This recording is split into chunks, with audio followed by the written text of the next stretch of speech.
성령님 안녕하세요. 6번째 이야기입니다. 성령님은 우리를 예배자로 부르십니다 라는 제목으로 말씀을 전할 때 하나님의 영이 임하시길 간절히 원합니다. 재미있는 기사가 어제 있었습니다. 헤드라인인데 K리그 축구 직관이 시작이 되었는데 팬들이 직접 관람에 대한 기쁨을 이렇게 표현합니다. K리그도 직관 시작. 하늘 땅만큼 기다렸어요. 축구 경기는 직관이지. 갈증 풀었어요. 직관의 행복을 깨달았습니다. 등으로 기사 헤드라인은 걸려 있었는데 야구도 이번 주부터 이제 직접 관람이 허용이 되었습니다. 이렇게 헤드라인이 있더라고요. 밤새워 표 예매, 간절히 기다렸어요. 이런 기사들을 헤드라인으로 쏟아내더라고요. 이것을 오늘 교회에 적용해 보면 어떨까 싶었습니다. 예배, 하늘 땅만큼 기다렸어요. 예배는 직관이지. 예배에 대한 갈증을 풀었어요. 직접 예배의 행복을 깨달았어요. 밤새워 예배 준비, 간절히 예배를 기다렸어요. 재밌죠? 물론 스포츠 경기하고 예배하고 비교 대상이 될 수 있을까라는 생각을 해봤습니다. 코로나19 이후에 교회 예배가 또 완전히 금지된 것도 아니기 때문에 비교한다는 것에 대해서는 조금은 어폐가 있는 것도 사실입니다. 그런데 우리는 열려 있음에도 불구하고 예배가 가진 가치를 소홀히 하고 있는 것은 아닌가 하는 생각이 드는 거예요. 그래서 오늘 성경을 소유한 이들 누구지요? 바로 나에게, 우리에게 예배란 것이 무엇인가에 대해서 좀 같이 나누고자 합니다. 여러분들에게 예배는 무엇입니까? 어떻게 예배 드려야지요? 어떤 예배를 우리가 하나님께 드려야 될까요?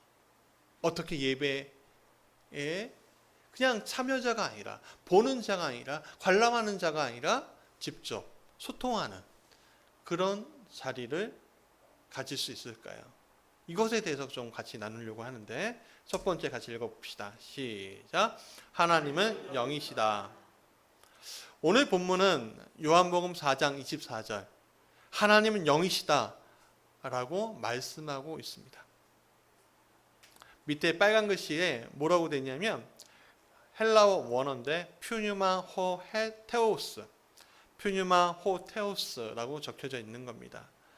여기서는 영어로 해석되는 것은 퓨뉴마, 바람, 숨, 생명이란 뜻을 가지고 있는데, 즉 영이란 바람 같은 존재이다라는 것입니다. 영이란 뭐 같은 존재예요? 바람 같은 존재. 영이 바람이란 게 아니에요. 바람 같은 존재라는 거예요. 자, 그럼 바람 무엇입니까? 과학적으로 우리가 보면 공기의 흐름이에요. 그러나 실체가 있지요. 실체는 있는데 볼 수 없는 게 바로 바람입니다.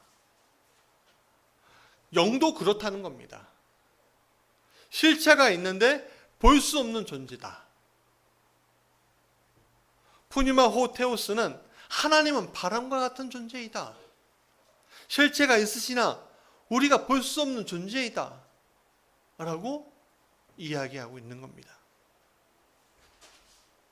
하나님은 유형의 존재나 몸을 소유하시거나 물질적인 만지면 만져지는 그런 본성을 가지신 분이 아니라는 사실이에요. 피조물의 형태를 가지지 않으시기에 하나님은 어디서나 어디에나 거하실 수 있다는 겁니다. 그게 영이에요. 하나님의 영이에요. 그래서 이사야서 66장 1절 같이 읽어보겠습니다. 여호와께서 이와 같이 말씀하시되 하나님은 나의 보좌요 땅은 나의 발판이니 너희가 나를 위하여 무슨 집을 지으랴 내가 안식할 처소가 어디냐. 자, 보세요. 하늘은 나의 보좌다. 땅은 나의 발판이다. 발판이다. 라고 이야기하고 있어요. 그러니까 우리가 하나님을 가둬놓을 수 있는 곳이 없는 거예요. 하나님의 존재를 우리가 여기가 하나님의 집입니다 라고 이야기할 수 있는 어떤 건물의 형태는 하나님은 굳이 원하지 않으신다는 거예요. 근데 그럼에도 불구하고 하나님께서는 성막에, 성전에 거하셨다는 거예요. 여기에 하나님의 놀라운 비밀이 있습니다. 여기에 하나님의 놀라운 사랑이 있습니다. 왜 그 하늘을 보좌로 땅을 발판으로 삼으신 그분이 어떻게 성전 안에, 어떻게 성막 안에, 그 작은 그 성소 안에 거하시겠느냐? 어떻게 거하실 수 있는 거지? 왜 거하시는 거지? 바로 예배하는 자 때문에 그렇습니다. 거하시는 이유는 한 가지밖에 없어요. 예배하는 자들을 위해서 거하시는 거예요. 그렇다면 두 번째 같이 읽어보겠습니다. 시작. 예배하는 자는 누구인가? 이사야 7장 14절 같이 읽어보겠습니다.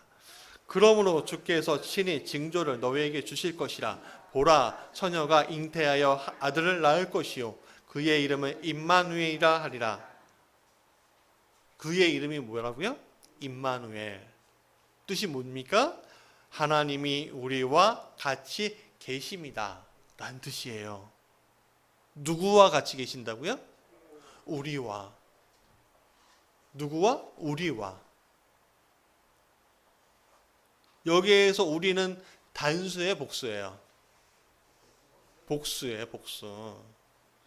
여러분 착각하지 말아야 되는 게 우리라는 단어하고 나라는 단어예요. 여러분 나라는 단어는 쉽게 얘기하면 성도 한 명을 얘기하는 겁니다. 우리는 무엇일까요? 바로 교회입니다. 교회예요. 여러분 모든 종교의 교도보는요 성전이 그 중심입니다. 이스라엘도 예외는 아니었습니다. 유대교도 예외는 아니에요. 그러나 하나님은 성전에만 계신 것이 아니라는 사실에 대해서 이스라엘 사람들은 자꾸만 까먹었어요.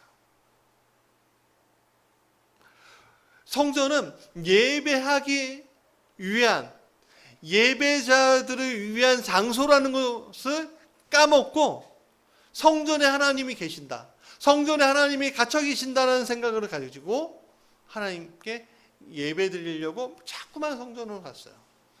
그런데 문제가 있었죠. 거기까지는 좋았어요. 하나님 원하시는 것이었어요. 근데 그 사이에 성전은요 세상 권력의 중심이 되어 버렸습니다. 여러분 권력의 중심이 되어 버리니까 어떤 일이 일어납니까? 사람들이요 권력의 중심으로 가면 뭐가 생겨요? 돈이 생기고 지위가 생기고 편안함이 생기고 남을 부릴 수도 있고, 그런 게 뭐예요? 권력이잖아요. 권력이 생기니까 사람들이 그 권력을 잡고 자꾸만 성전 안에서 하나님의 거룩함을 잃어버린 채 자꾸만 음흉하게, 자꾸만 잘못되게 하나님을 배신하는 일들을 너무나 많이 펼쳐지는 거예요. 때로는 하나님이 거하시는 성전이라고 우리가 믿고 있었는데 거기에 우상을 집어넣고, 하나님께 드리는 예물을 거룩하고 깨끗한 예물을 드려야 하는데 쩔뚝이고 뭔가 흠이 있고 하나님 예물을 드리고, 그러니까 하나님의 거룩함만이 있어야 되는 곳에 뭐가 들어와요? 죄가 자꾸만 들어오는 거예요. 그러니까 하나님이 거하시는 거룩함을 상징하는 성전에 자꾸만 죄가 들어오니 하나님이 거기에 계실 수 있으시겠어요? 없죠. 없는 거예요. 그럼에도 불구하고 하나님을 예배하는 자들을 위해서 거기에 거하셨던 거예요. 물론 거기에만 거하셨겠어요? 거기에만 거하신 거 아니죠. 온 세상에, 온 우주에 하나님의 권능이, 하나님의 숨이, 하나님의 영이 거기에 있었습니다. 그러나 그 성전에서 예배하라고 하나님은 거기에 거하신다고 약속해 주신 거예요. 여러분, 거룩하지 않은 성전이란 존재할 수 없습니다. 그러나 사람들은 그 거룩하지 아니하는 마음을 가지고 성전에 오니까 자꾸만 그렇게 나쁘게 메어져 가는 겁니다.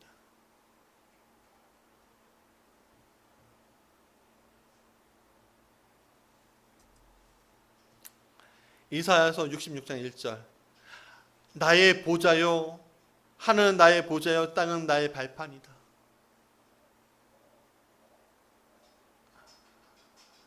여러분, 그 하나님이 오늘 예배자를 위해서 거기에 계셨던 겁니다. 그리고 예수님의 부활 승천 이후에 오순절 성령께서 제자들이 뭐예요? 즉 교회예요. 제자들은 마가의 다락방에 모여있는 사람들이 뭐예요? 그게 교회예요. 근데 그 교회에서 누구를 불렀어요? 누구를 사모했어요? 바로 성령님을 사모했어요. 그래서 비로소 교회가 완성이 되었습니다. 즉 교회에 성령께서 임하셔서 하나님이 육신이 되셔서 우리 가운데 거하시게 되는 것입니다. 그것을 고린도전서 6장 16절부터 17절까지 잘 보여주고 있습니다. 같이 읽어볼까요? 시작. 너희는 너희가 하나님의 성전인 것과 하나님의 성령이 너희 안에 계신 것을 알지 못하느냐. 누구든지 하나님의 성전을 더럽히면 하나님이 그 사람을 멸하시리라. 하나님의 성전은 거룩하니 너희도 그러하니라. 자, 여기서 너희는 누굴까요? 너희. 바로 예배하는 자가 너희입니다. 이것을 단수로 쓰면 아까 말씀드린 성도 한 사람 한 사람을 얘기하는 거고, 복수로 쓰면 너희, 복수로 쓰면요 교회가 되는 거예요. 그런데 여기서 많은 사람들이 착각을 일으키는데, 내가 성전이니까 나 혼자 예배해도 되겠네? 라는 생각을 하는 거예요. 아마도 코로나19 시대에, 오늘 코로나19 시대에 가장 어울리는 말이겠죠? 그러나 본문의 의미는 개인만을 말하기보다는 교회 전체, 교회를 이야기하고 있는 거예요. 즉 복수형에 더 가깝게 생각해야 한다는 것입니다. 그게 의도예요.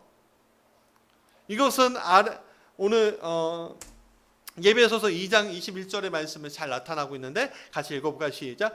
그의 안에서 건물마다 서로 연결하여 주 안에서 성전이 되어가고, 뭐가 되어가고? 성전. 근데 어떻게? 서로 연결해서 성전이 된대요.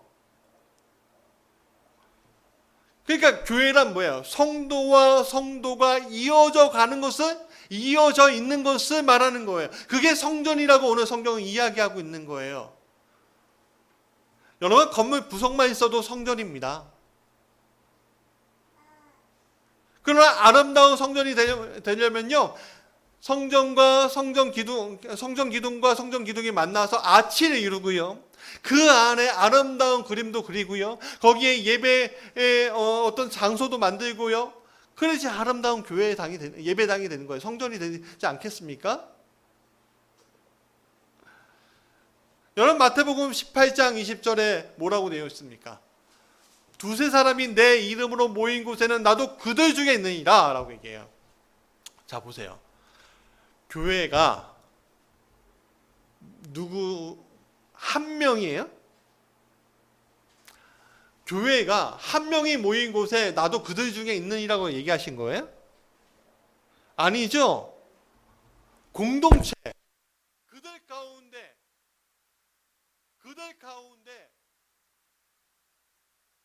예수의 이름으로 모였을 때 그게 교회다라고 얘기하는 거예요. 그렇기 때문에 내가 하나님의 모시는 성전 자체이기도 하지만 교회가 바로 하나님의 모시는 진정한 성전이라는 사실을 우리가 잊고 잊지 말아야 한다는 거예요.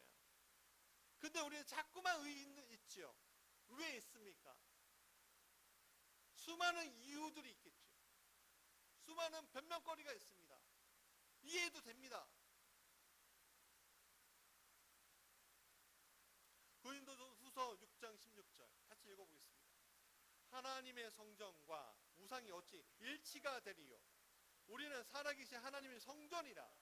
이와 같이 하나님께서 이르시되 내가 그들 가운데 거하며 두루 행하여 나는 그들의 하나님이 되고 그들은 나의 백성이 되리라.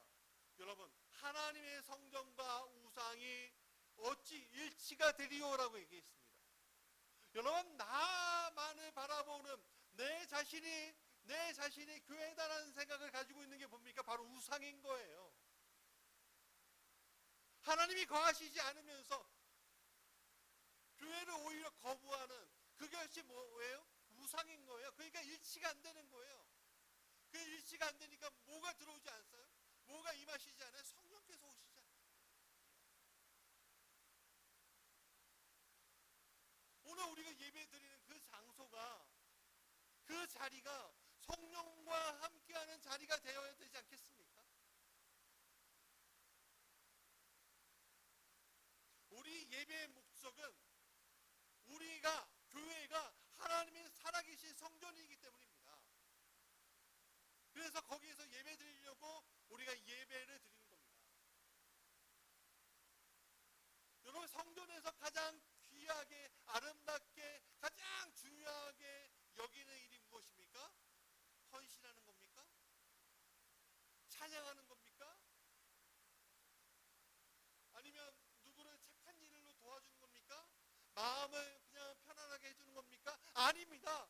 중요한 것은 하나님을 예배하는 곳이 바로 성전이라는 겁니다.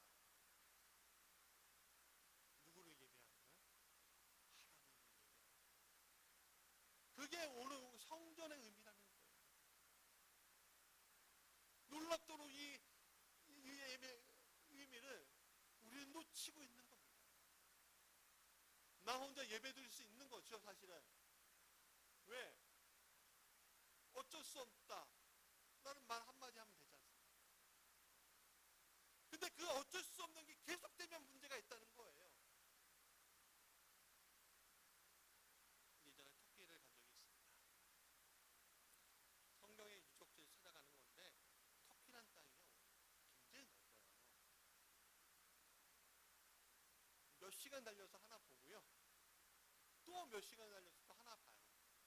거기 한 30분, 1시간 보려고 몇 시간 달리는 거예요. 그런데 허탈한 게 있었어요.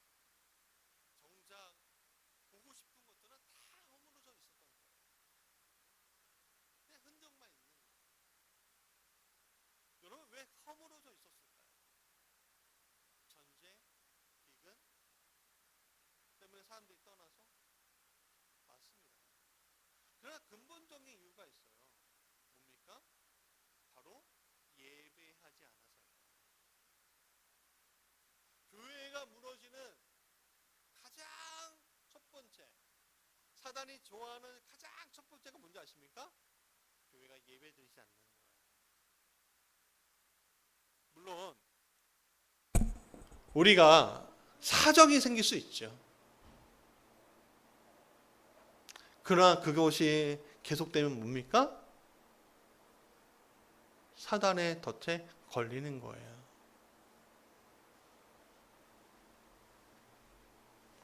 여러분, 교회가 무너지는 것은 예배가 드려지지 않으면, 영과 진리로 드리는 예배가 드려지지 않으면 교회는 그냥 거기서 무너지는 겁니다. 그렇다면 우리는 어떻게 예배해야 할까요? 이제 가장 핵심적인 얘기를 하려고 합니다. 같이 읽어볼까요? 시작. 어떻게 예배해야 하는가? 요한복음 4장 23절 24절 다시 한번 읽어보겠습니다. 하나님께 참되게 예배하는 자들, 같이 읽어보겠습니다. 하나님께 참되게 예배하는 자들은 영과 진리로 예배할 때가 오나니 곧 이때라. 아버지께서는 자기에게 이렇게 예배하는 자들을 찾으시니라. 하나님은 영이시니 예배하는 자가 영과 진리로 예배할지니라. 여기에 참되게 예배하는 자의 모습이 나오지요? 참되게 예배하는 자는 누굽니까? 영과 진리로 예배하는 자라고 예수님은 오늘 우리에게 말씀하고 있는 거예요. 여러분, 육신은요, 삶의 모든 영역에서 간섭하고 있습니다. 예배 드리는 것조차 간섭하려고 그래요. 육을 따라가는 건요, 육은 자신만의 갈망 외에는 다른 것은 중요하지 않게 생각해요.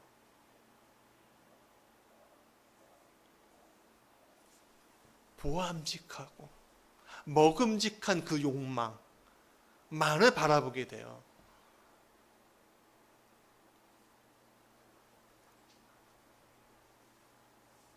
그러니까 육이 마음을 주장하는 예배는 하나님께 대한 혐오가 되어가는 거예요. 내가 지금 여기에서 예배드리고 있는데 내 마음이 내 영이 나를 주장하는 것이 아니라 하나님의 영이 나를 주장하게끔 하는 것이 아니라 내가 거하고 있는 이 자리에 있는 내 육체가 나를 주장할 때 나의 필요, 나 목이 말라. 물을 마셔야지. 잠깐만 나갔다 올까? 그럴 수 있죠. 급하면. 오늘 주식 시황이 어떻게 되지? 오늘 집에 전세금이 입금이 됐나? 우리 아이 시험 잘 봤을까? 여러분, 이런 생각들이 우리를 주장하고 있지 않아요?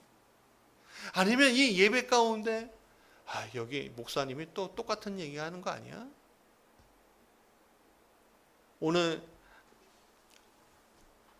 사람들이 좀 모였네.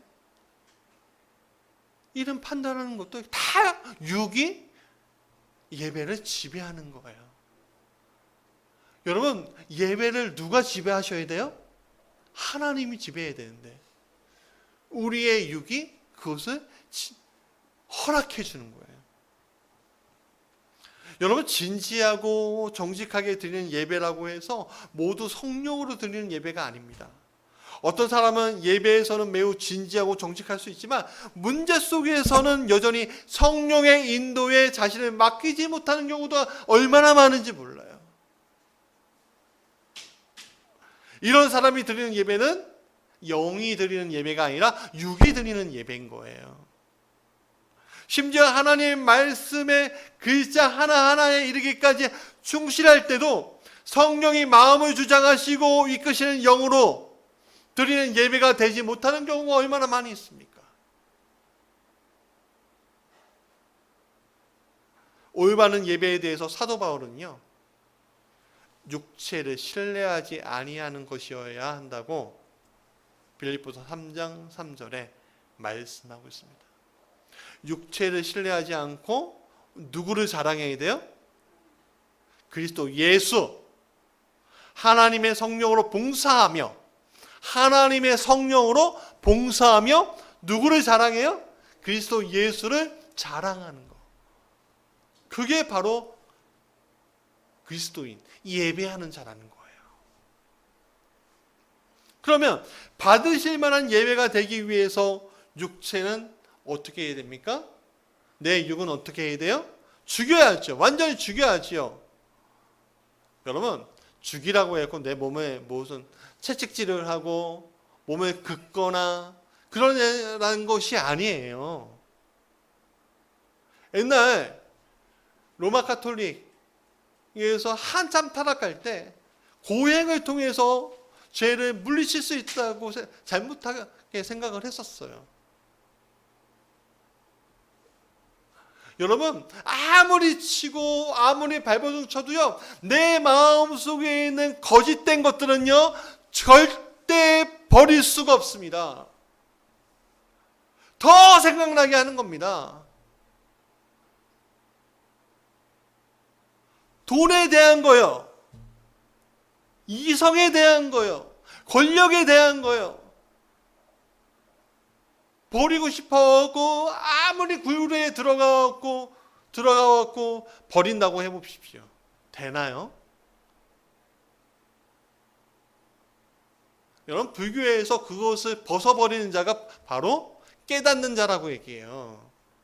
그 사람을 바로 부처라고 얘기하는 거예요. 근데 그게 쉽습니까? 쉽지 않아요. 개 중에 100년에 1000년에 한두 명 나올까 말까 할 수도 있어요. 그런데 우리는 놀랍게도 육체를 죽이는 방법을 알게 됐어요. 그게 뭡니까? 바로 예수 그리스도의 보혈의 피예요. 예수 그리스도의 보혈이 내게 임하심으로 말미암아 나의 죄된 것들은 사라졌어요. 그 바탕에서 누가 들어오셔야 돼요? 성령이 들어오셔야지만 그 모든 것들이 극복이 되는 거예요.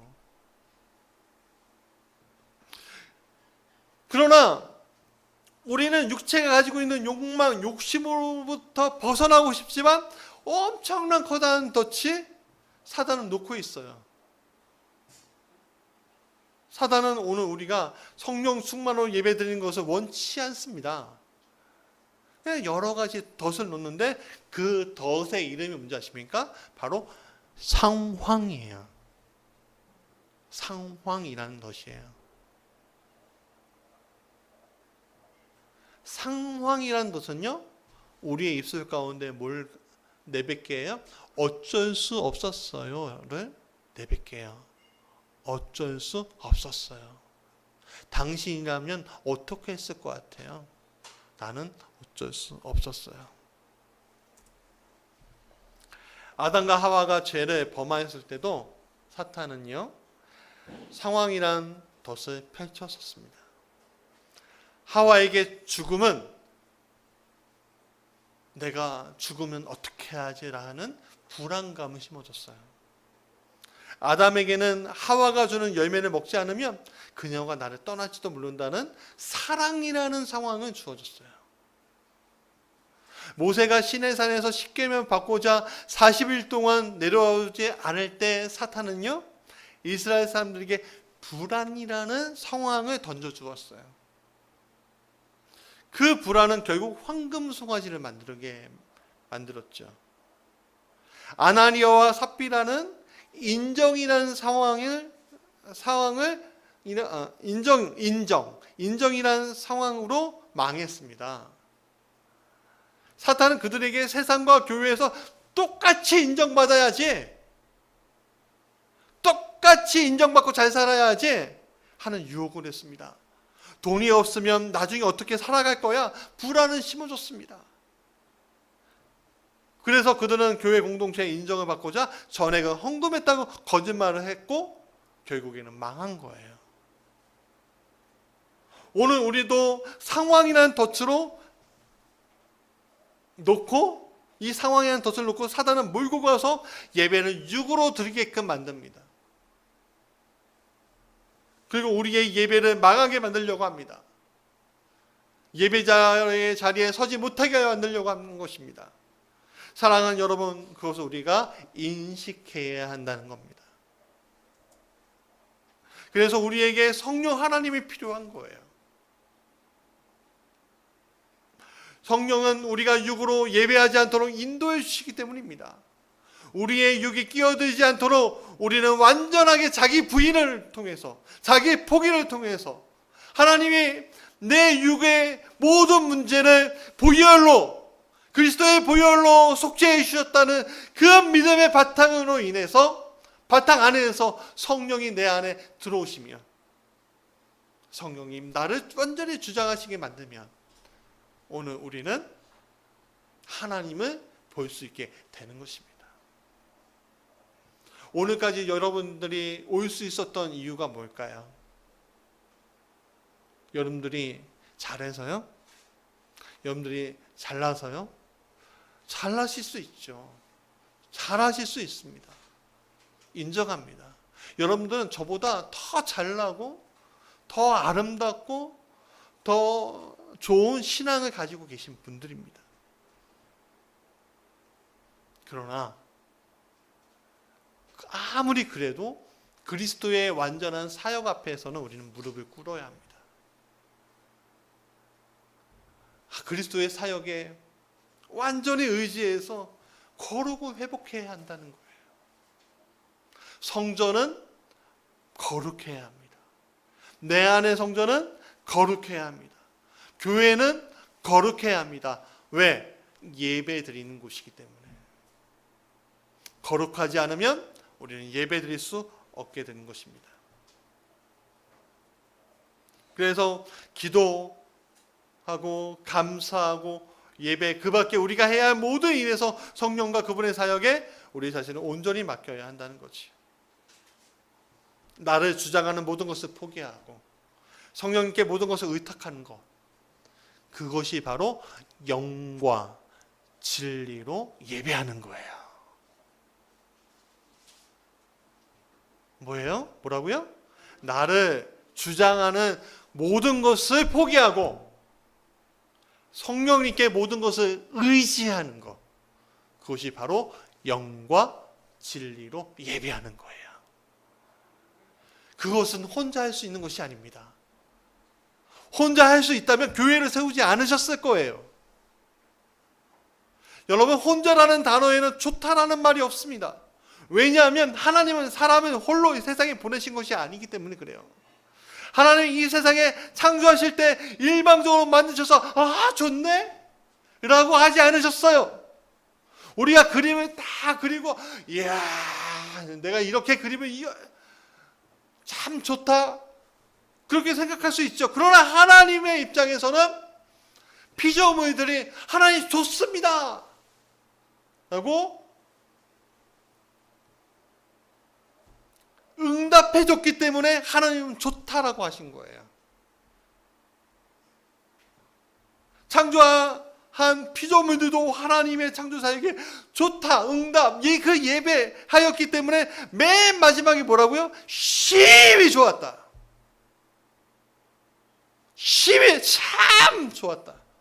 라고 말씀하시는 거죠. 하나님도, 삼위일체 하나님도 공동체 사역을 하셔요. 성부와 성자와 성령께서 같이 사역하시죠. 각 인격이 있으신 분이에요. 이 삼위일체 하나님께서 예배하는 자를 위해서 교회를 세우셨습니다. 여러분, 아브라함이 믿음의 조상이 될 수 있었던 것은요, 혼자 예배했기 때문에 믿음의 조상이 된 것이 아니에요. 그의 믿음으로 인해서 이스라엘이라는 민족, 아니 이스라엘이라는 교회, 이스라엘이라는 그 성전이 에서 그들이 예배했기 때문에 그는 믿음의 조상이 될 수 있었던 거예요. 오순절 마가의 다락방은 어쩌면 최초의 교회였습니다. 그들은 자신의 모든 것을 내려놓고 오직 예배하며 성령만을 구했어요. 그럴 때 누가 임하셨죠? 성령이 임했습니다. 예수님이 교회를 만드신 이유는 혼자 예배하라고 구석탱이에 가갖고 내 자신을 변명하면서 예배드리라고 교회를 세우신 게 아니에요. 물론 신변의 위협과 무시무시한 권력,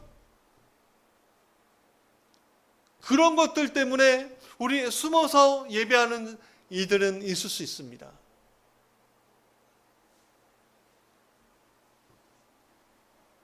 그러나 그것이 아니라면 같이 예배하라고 교회를 세우신 거예요. 오늘도 하나님은 성도들의 교회로 부르십니다. 그리고 영과 진리로 예배하기 원하십니다. 왜? 성령을 부어주시기 위해서. 그렇다면 하나님은 누구를 찾으시는가? 오늘 우리의 상황을 보십시오. 코로나19로 인해서 전국 각지의 교회에서 예배 인원이 적어도 40% 이상 줄었다고 합니다. 그건 큰 교회도 마찬가지랍니다. 잘 몰랐을 때는 어쩔 수 없다고 변명할 수 있습니다. 왜? 병균이 어떻게 우리 몸에 침투해서 그 병균이 어떻게 우리 몸을 죽일 수 있는지 몰랐기 때문에 그렇습니다. 그러나 오늘 우리는 이제 정보를 다 압니다. 모든 상황을 인지했습니다. 그러면 달라져야지요. 방역수칙 지키지 말라는 것도 아닙니다. 조심하자라는 것을 지키지 말라는 것도 아닙니다. 온라인으로 예배드리지 말라는 것도 아닙니다. 오늘 하나님께 반응할 수 없는 자리에 있지 말라는 겁니다. 하나님께 반응할 수 없는 자리에 있지 말라는 거예요. 오늘 우리가 드리는 예배의 자리가 온전한 자리인지 우리가 살펴보아야 한다는 겁니다. 여러분의 자리가 온전한 자리이십니까? 온전한 마음으로 하나님께 드리고 계십니까? 성령께서 오늘 이마에서 이 말씀을 듣는 이 순간 마음이 뜨거워지신 것을 경험하고 계십니까? 아니면 들어놓고 이렇게 보면서 이게 예배야, 뭐 그냥 마음속으로 예배하면 되는 거지 하면서 변명하고 계시는 겁니까? 자, 말씀의 결론입니다. 하나님의 영이 오늘 우리에게 보여주고자 하시는 것이 무엇입니까? 현실이에요? 야, 너 현실에서 그래, 현실에 맞게 살아야지. 아무리 신앙인이어도 현실에 맞게 살아야지 되는 거 아니야? 야, 현실을 떠날 수 있어? 현실 떠나면 어떡해? 너 무슨 저기 산에 올라가고 중될 거야?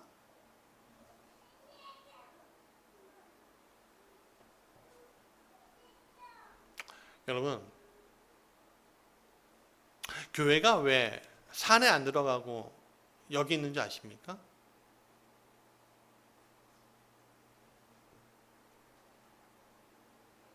왜 산에 들어가 저 물 좋고 절처럼 산세 좋은 곳에 교회를 만들지 않고, 물론 기도원 같은 건 있죠.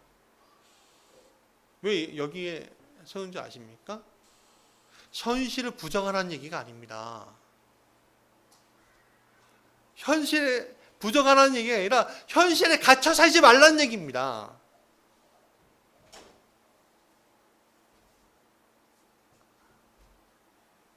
거기에서 안주하고 살아가는 것이 아니라 현실에 있지만 초현실의 세계를 바라보고 살라는 겁니다. 당면한 미래에만 바라보지 말고 그 당면한 미래까지 주관하시는 하나님은 바라보고 하늘나라가 내 것이 되어야 한다는 겁니다.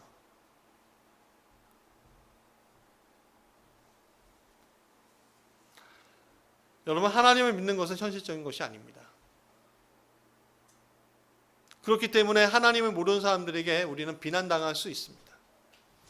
비판당할 수 있습니다. 더 심한 말을 들을 수 있습니다. 목사의 요즘 별명이 뭐라요? 먹사래잖아요. 비난당할 수 있습니다.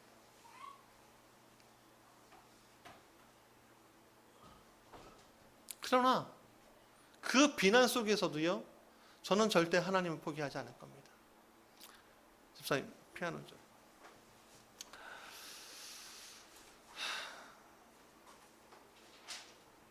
여러분,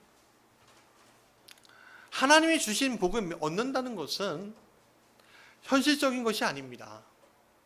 우리는 자꾸만 부수적인 것들, 그래? 내 마음을 의시하려고 합니다. 자식 잘 되는 거, 높은 위치에 올라가는 거, 교육을 잘 받고, 뭐 현실에서 좋은 집 얻는 거, 빌딩 얻어갖고 임대업 하는 거 얼마나 좋아요? 사실 좋아요. 복권 맞아갖고요. 한 복권 맞아 하나님 복 주셔서 복권 맞아갖고요. 갑자기 확 올라갈 수 있으면 좋겠어요. 그게 우리의 욕망이잖아요.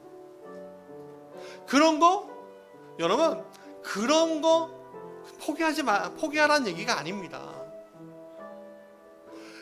근데 그것이 다가 아니라는 거예요. 그것이 여러분 주장하면 안 된다는 거예요.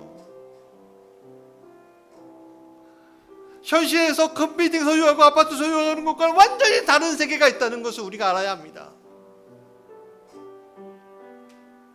만약에 이런 복을 위해서 교회에 온다면 헛다리 잡으신 거예요. 그것은 부수적인 것도 아니고 아무것도 아닌 겁니다. 하나님 나라를 바라보는 자에게, 하나님 나라를 소유한 자에게, 하나님이 내 안에서 역사하는 자에게, 그 하나님을 내가 듣고 보고 만질 수 있는 자에게 이것은 아무것도 아닌 것입니다.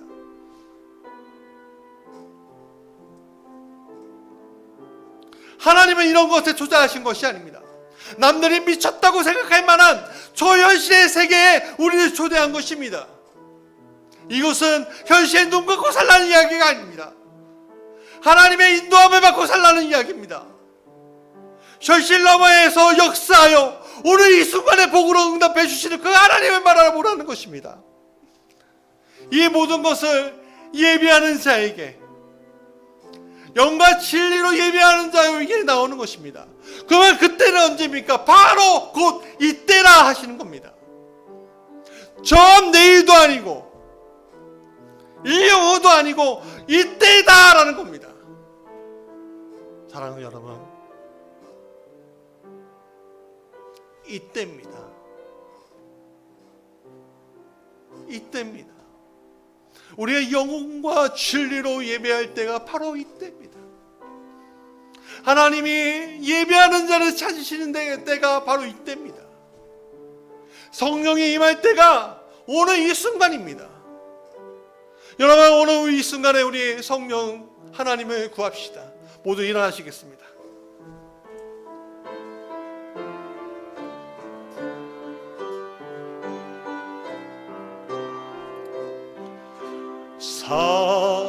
살아계신 성령님 날 붙드소서.